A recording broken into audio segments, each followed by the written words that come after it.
नहीं अभाव नहीं है, अभाव नहीं हो सकता सूचना देने में। ये सब्जी फूलत रहा खासियत है।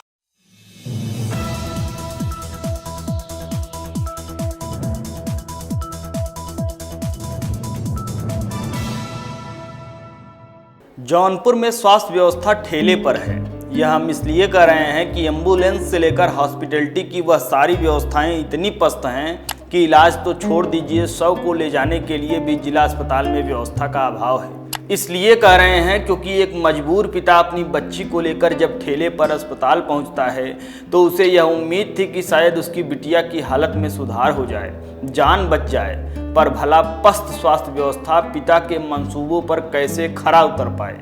हम आपको पूरी रिपोर्ट दिखाएंगे, उससे पहले बेबस पिता की मजबूरी को समझ लीजिए और इतिहास बनाते देश में पड़ती ऐतिहासिक गर्मी से जूझते पिता के हालात को भी समझ लीजिए। पढ़ लीजिए चेहरे को, पसीने से तरबतर पिता शायद यही समझ रहा होगा कि बेटी की जान शायद अस्पताल में पहुंचकर बच जाए। कहाँ का रहने वाला है? मटापुर। मटापुर। क्या हुआ था बच्चे को? ये सब्जी फूलत रहा खासियत है। कितने दिन से? 2-3 दिन से।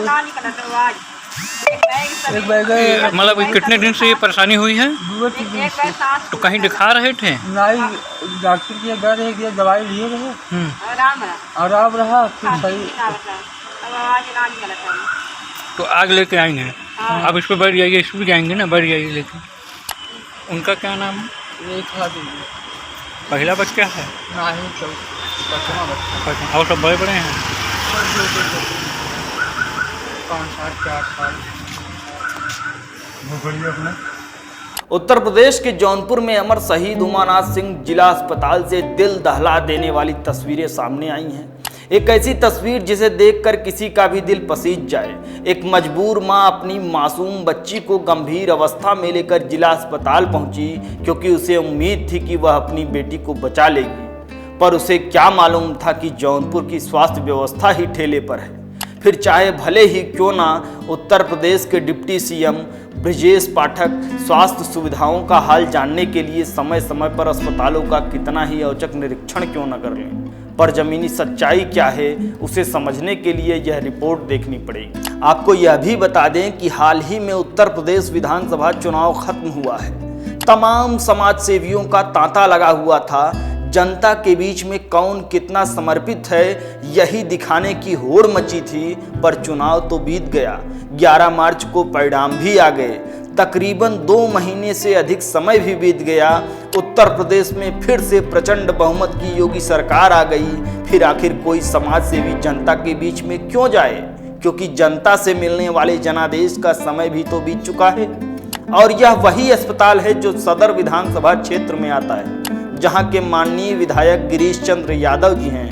विधायक जी इससे पहले भी योगी सरकार में राज्य मंत्री शहरी आवास रह चुके हैं और इस बार भी विधायक जी को फिर से मंत्रालय मिला है। इस बार विधायक जी को खेल कूद और युवा कल्याण राज्य मंत्री बनाया गया है, लेकिन फिर भी जिला अस्पताल की बदहाल स्वास्थ्य व्यवस्था जस की तस है। और आखिर में हम फिर यही सवाल पूछते हैं कि ठेले पर स्वास्थ्य व्यवस्था लाने का असल जिम्मेदार कौन है? मासूम बच्ची की मौत का जिम्मेदार कौन है? आखिर कौन सी वह बेबसी थी जो बच्ची की मौत के बाद भी एम्बुलेंस तक को मुहैया न करवा सकी? हमने इस संदर्भ में जौनपुर के सदर विधायक और खेलकूद युवा कल्याण राज्य मंत्री गिरीश चंद्र यादव से बातचीत की। आप भी सुनिए मंत्री जी ने क्या कुछ कहा।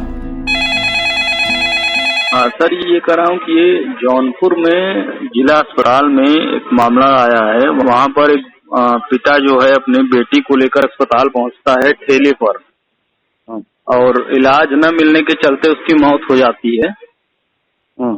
और फिर ठेले पर ही वो वापस लेकर जो है अपने घर लौटता है।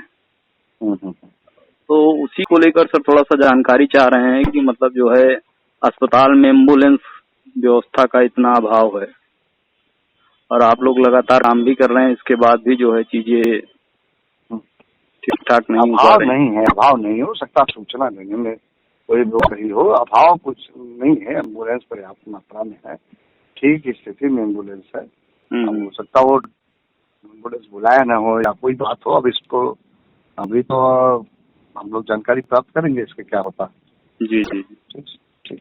ठीक ठीक, ओके सर, ओके। मंत्री जी ने भले ही अपना पक्ष रख दिया हो, पर बच्ची की मौत का असल जिम्मेदार कौन है ये आप भी समझ गए होंगे।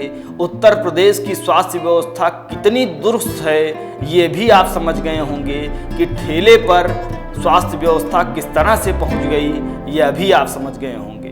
राष्ट्रहित से जुड़ी हर बड़ी खबर के लिए जुड़ रही है NBC हिंदी के साथ। अगर आपने NBC हिंदी को सब्सक्राइब नहीं किया है तो तुरंत कर दीजिए। वीडियोस को लाइक कीजिए, शेयर कीजिए और कमेंट सेक्शन में जाकर बेबाकी से अपनी राय रखिए।